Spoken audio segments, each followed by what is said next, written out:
Bonjour à tous, nous voilà dans une nouvelle vidéo. Alors aujourd'hui je suis de nouveau avec Laetitia Amance, que vous connaissez maintenant. Bonjour Laetitia. Bonjour Annick. Laetitia est formatrice en développement personnel pour le centre de formation Évolution et elle exerce une autre activité De thérapie, vous êtes ici même dans mon cabinet. en relation d'aide.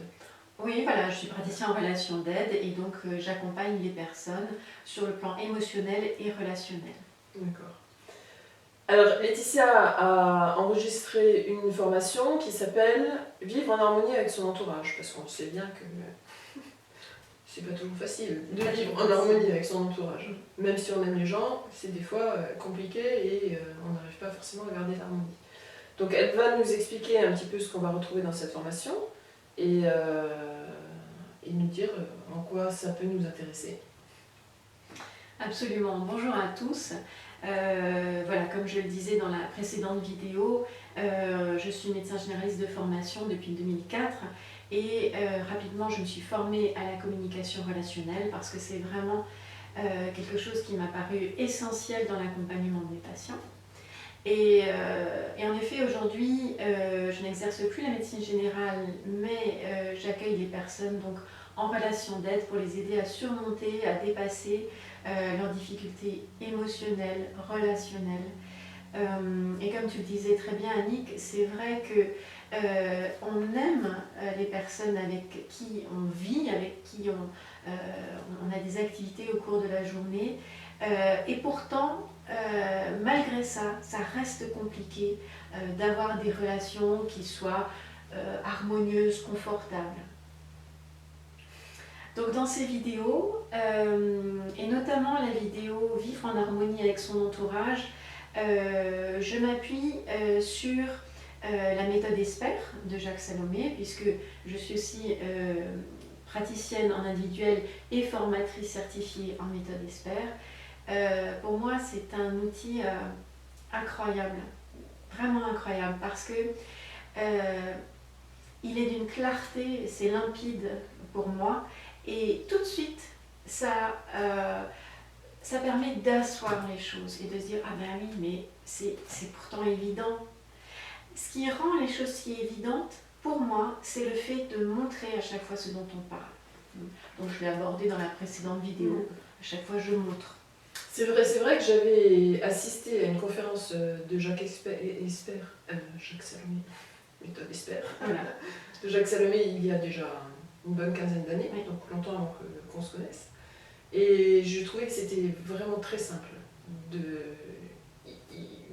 On arrivait vraiment à visualiser en fait les relations et de façon vraiment très simplifiée, mais très puissante en fait. Le fait de visualiser les relations entre les personnes nous aide vraiment à comprendre ce qui se passe entre nous.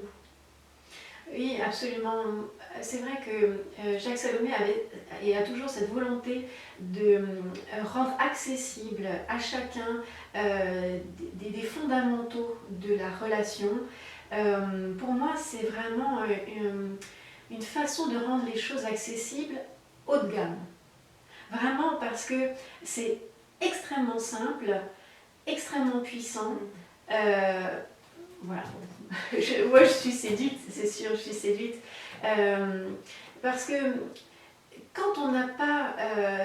moi, j'avais pas ces bases-là, parce que c'est pas enseigné à l'école, parce qu'à l'époque, c'était pas, il n'y avait pas Internet comme aujourd'hui, c'était pas diffusé de la même façon. Donc moi, quand j'ai découvert ça, je me suis dit, mais c'est incroyable, ça apporte tellement de bien-être dans sa vie personnelle.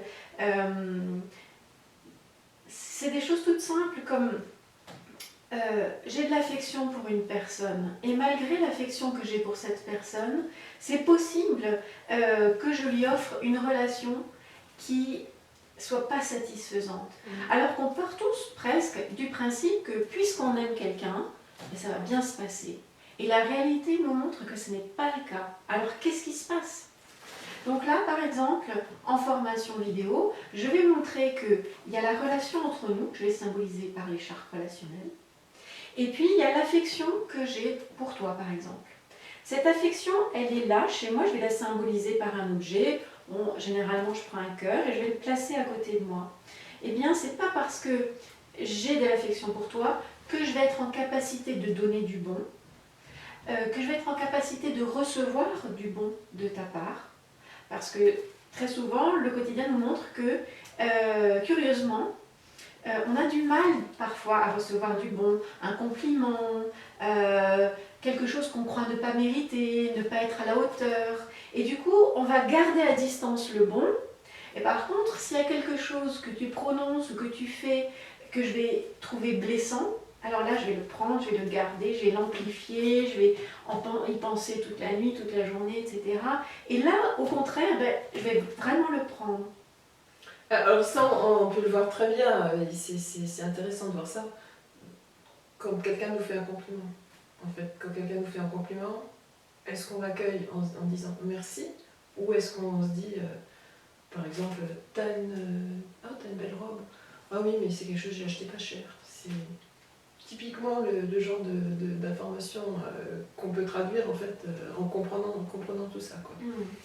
Voilà, bah merci Laetitia Merci, pour toutes ces explications. Vous pourrez trouver tous nos liens en barre d'infos. En attendant, nous vous souhaitons une très belle journée et à bientôt. À bientôt.